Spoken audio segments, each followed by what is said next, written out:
everyone, very excited to be here with Gabe from Blacksmith. Blacksmith is one of the fastest growing CI cloud for GitHub Actions, and I've known Blacksmith since past couple of years. They have been a very early user of the Postgres CDC connector, and the founders are amazing. So here we have like Gabe, who is like the head of growth of at Blacksmith. We'll start with intros. It will be great, Gabe, to tell about yourself and what does Blacksmith do. Yeah, perfect. Like you said it well. I'm head of growth at Blacksmith. We're a high-performance CI cloud for GitHub Actions. That means we focus on building the fastest experience for our customers that are on GitHub Actions. We're a drop-in replacement for a lot of GitHub's features. Yeah, I think the reason we fell into ClickHouse to begin with is we offer, on top of compute, a lot of observability features that go beyond what GitHub offers. That requires, to store a lot of data and to be able to query it and ask questions about your CI logs or your VM metrics very quickly. Got it. Awesome. So one thing I'm actually curious about, right? Like, how did you even come to know about ClickHouse Cloud in the first place, right? Sure, observability metrics, right? Like, how did you come to know about ClickHouse Cloud in the first place?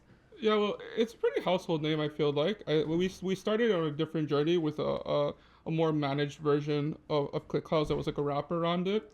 We had difficulties with like local testing and just like local development. And so that's where we moved into ClickHouse. When you guys were like getting onboarded to ClickPipes, which is the native ingestion service, and you use the Postgres CDC connector, I know that like you use Postgres very heavily, right? Like, so I'm curious, how does like Postgres fit into your like reference architecture, right? I know you use ClickHouse for like observability. How does Postgres fit into this like puzzle? Yeah, so there's a lot of metadata we collect, and we use this not just for our observability features, but for our go-to-market motion, just to understand the user behavior. A lot of this metadata just historically is stored in Postgres, but for some of these analytical query, like Postgres is just not meant for it, and it's quite slow. So the CDC is very great to have us like push that data into ClickHouse and then be able to play around with the data then. Basically, considering thanks for the summary of, how Postgres and ClickHouse work together, your reference architecture, right? Like anything special about ClickHouse Cloud that, catches your eye? Like, I'm just curious on that front. There was a subtle feature. It was the SQL AI feature that kind of like stood out to me. SQL's, I feel like one of those things you always forget the syntax, and like some of these SQL queries can get kind of crazy.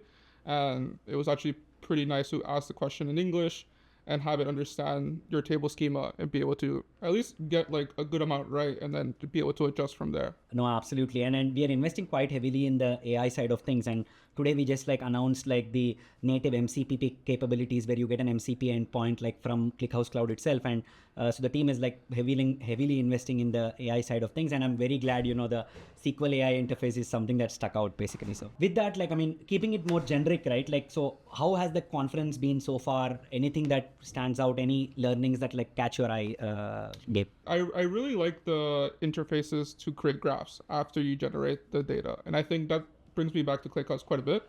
So like for context, we also use a tool called Retool, and we build some dashboards there.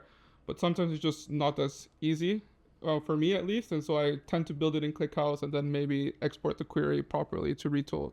So yeah, it's just been kind of a seamless from asking a question to visualizing the data. Oh, absolutely. I mean, the embedded dashboards, right? Like, and then you can also share these dashboards basically. Yeah. So yeah, and then that's it from my side. And like before we go, right? Like, I mean, I know that like, do you have any message like to the audience, right? Like about Blacksmith? And I know that like you guys are like growing very, very fast, and you're a Y Combinator company, and we were also a Y Combinator company, which is like PeerDB, and which got acquired by ClickHouse. And in the Y Combinator, a community like Blacksmith is a household name. It's becoming a household name. I would love to, give you an opportunity to talk about like any message that you want to give to the audience about like Blacksmith. Yeah, I mean, if you're suffering from slow CI and you're using GitHub Actions, try Blacksmith. You don't have to take my word. It's quite easy it's literally one-line code chain. So in 30 seconds, you can test it out for yourself and benchmark the difference. Thank you, Gabriel, for being here, and like really enjoyed discussing with you, and like very excited to collaborate closely with like Blacksmith and like support you as your workload scales. You are on the trajectory, like really excited to work with you and collaborate with you. So. Oh, no, likewise. Thank you for having me. Thank you.